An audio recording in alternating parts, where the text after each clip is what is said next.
Hello Stampers, and welcome to another 3D paper craft video. This is Liz from Liz Holloway Design, and in this video I'm going to show you how to assemble this Totally Me tote. This was taken on July 4th, 2015, celebrating the USA with my American friends, and that is why you're going to see the blue, white, and red colors on the tote. I also wanted to show you that you can use the various usage of the tote by adding strips of cardstocks rather than the designer paper. To start off, you're going to get a 12 by 12 sheet of Whisper White cardstock and cut it in half to get 4 sheets of 6 by 6. You can also use 2 sheets of 6 by 6 cardstocks and 2 sheets of 6 by 6 designer paper if you wish, and it also depends on what you're trying to get out of. Like I said, I was filming this piece and it happens to fall on the US 4th of July, so in my case I'm using 4 sheets of Whisper White cardstock. You're going to mark the bottom edge at 3/4 inch on each side. Then you want to mark your cardstock from the top corner to the 3/4 inch mark line. You'll need to do this for the one cardstock, and then you're going to cut all 4 pieces at the same time. Use this as a guide when you are cutting all 4 pieces. You can skip this step if you wish and cut it without the line if you're comfortable, and remove the excess and repeat on the opposite corner. My next piece, which I have done in advance for the video, is that I created this panel using 1-inch strips of cardstock of Real Red, Night of Navy, and starting at the bottom, aligning the Night of Navy across the bottom, giving a 1/4 inch space before adding the Real Red cardstock, and then 1 inch space between the white and the Night of Navy. Next, bringing your Big Shot and your number 7 circle framelits, and if you have not already done so, go ahead and mark your framelits so that you can locate the center point easily. Here I have coordinates from left to right and top to bottom. I'm measuring each side at 1 1/4 inch, and this will give me the guideline as to where my number 7 outer circle is going to sit, and also aligning the coordinate to the straight edge. If you are going to cut all 4 thicknesses, then realign and recut the circle until all the 4 pieces have the curve. With my 2 decorative panel pieces, go ahead and emboss it, and with your favorite embossing folder. Here I am using the Starburst embossing folder, and you'll need to run through the Big Shot twice as the embossing folder is only 6 inches wide. For the handles, I took 2 Real Red cardstock and aligning the number 7 and number 9 circle framelit die. Because I want the spacings to be equal on the other side, I took my washi tape and taped the 2 dies together and ran it through the Big Shot through 2 thicknesses. And when you are moving the cardstock, try not to disturb the dies, as you want to cut the next 2 cardstock out and then repeat the same process.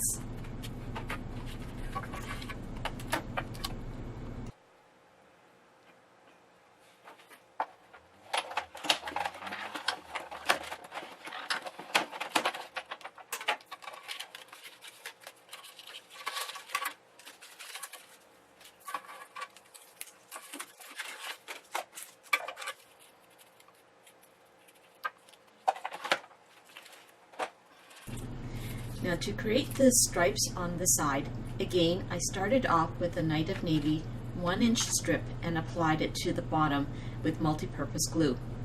Don't worry about the edges, as you will snip them off when you are done. Aligning the bottom edges together, bring in your front piece and align the straight edge to the fold line, and this will give you a guidance to place your next strip. I also brought in my back piece, which is on the right side, to align the strip on the other side. This will make sure that my stripes will line up. You will also notice that I did not put glue across the whole strip. I only put enough so that the glue is the width of the panel. Each time you add the strip, ensure that the strip lines up with the front and back. I am repurposing some of my Whisper White cardstock, and as you can see, I have some images printed on the Whisper White. If you have any cardstocks that you can repurpose, go ahead and use them and stretch your dollars rather than throwing it away. The printed side is going to be covered anyways. Next, flip the panel over and trim off the excess, and at this point you want to emboss the side and refold the score lines. Repeat on the other side.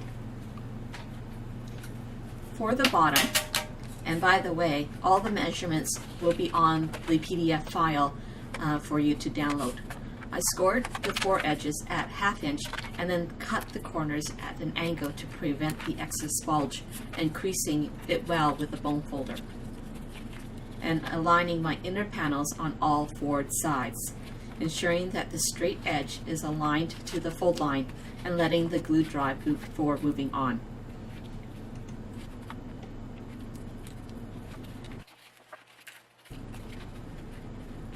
You can glue or tape and adhere the side panel tabs on the outside of the inner front and back panels. Wow, that's a mouthful. Lining up the straight edge to the fold line and then taking your time putting this together.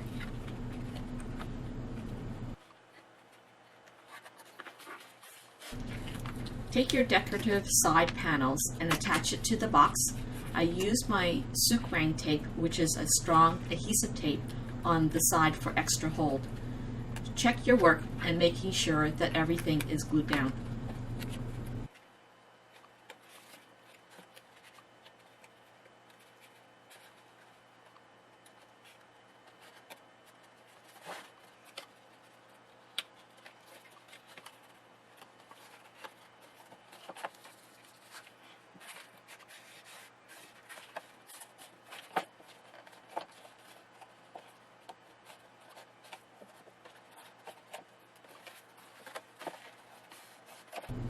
Add your circle handle on the inside, aligning it at the curve, and repeat on the other side. Now, one thing I forgot to mention is that you see how I forgot to trim away the front and back corner panels. So before you glue the panel down, trim the side corners to the top corner of the front and back panels.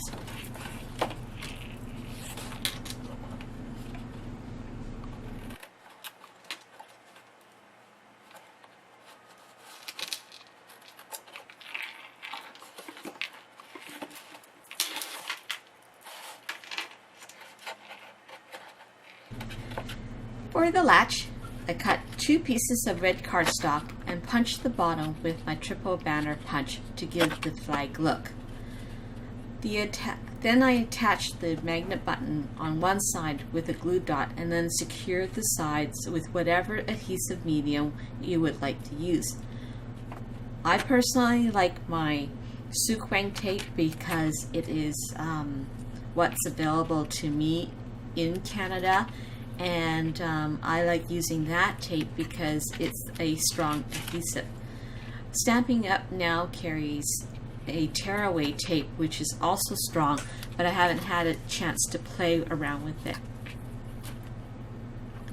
And I also like to cover most of my project up so that you don't see the magnets or brads. This will give a nicer finish, and especially when you give it away, it is very presentable and they're not analyzing your artwork.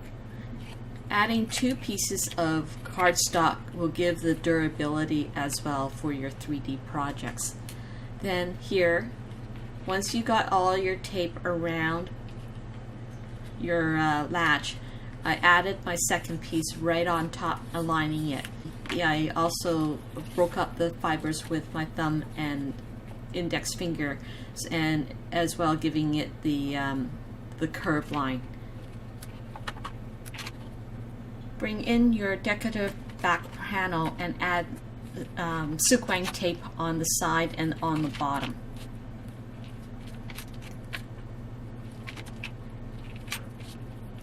Don't worry about the circle not lining up, because your second circle piece will cover any errors you may have made.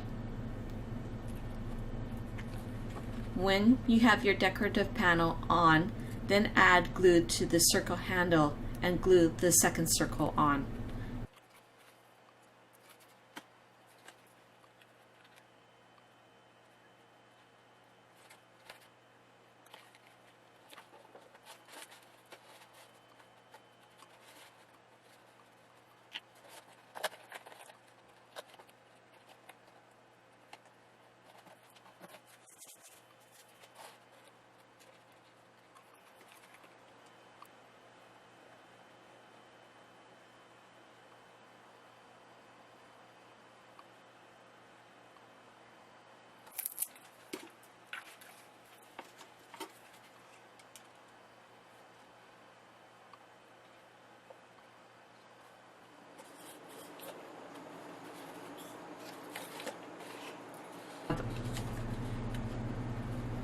To secure the second magnet button, turn your project over and remember you already have glue dot on the other button.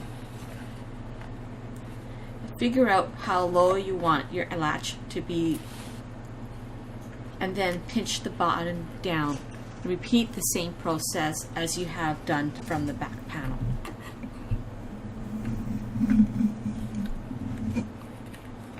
I also added glue around the magnet button to make sure that the cardstock hold and that the button and the magnet button is in place in case that the glue dot gives away.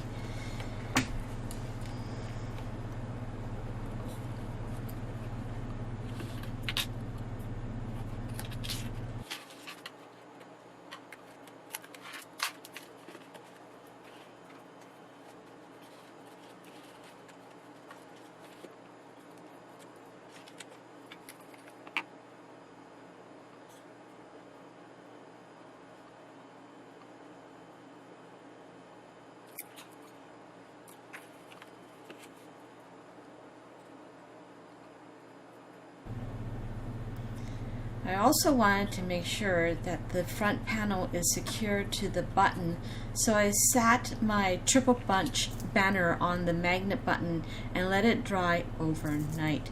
And then this will ensure that the glue is piecing the two paper pieces together. So this is next morning. And to finish off the front piece, I stamped the anchor from the Guide Greeting stamp set and colored it in with the Sahara Sand right marker, and the rope is colored in with the Daffodil Delight right marker, and cutting a circle with the number 4 circle framelits. And then what I decided to do was use the number 5 circle framelit to add a mat behind the stamped image. I also used any of the leftover foam sheet that I had just to add dimension to the anchor.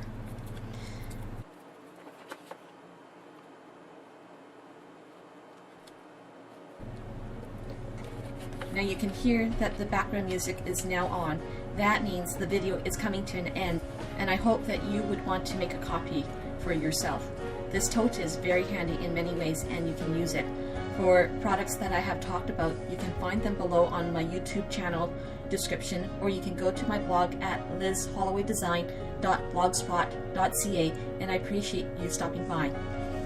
You can follow me at www.lizhollowaydesign.blogspot.ca, or at my Facebook page, Canadian Papercraft Cards Scrapbook, or Liz Holloway Design. You can also follow me at Instagram and Twitter.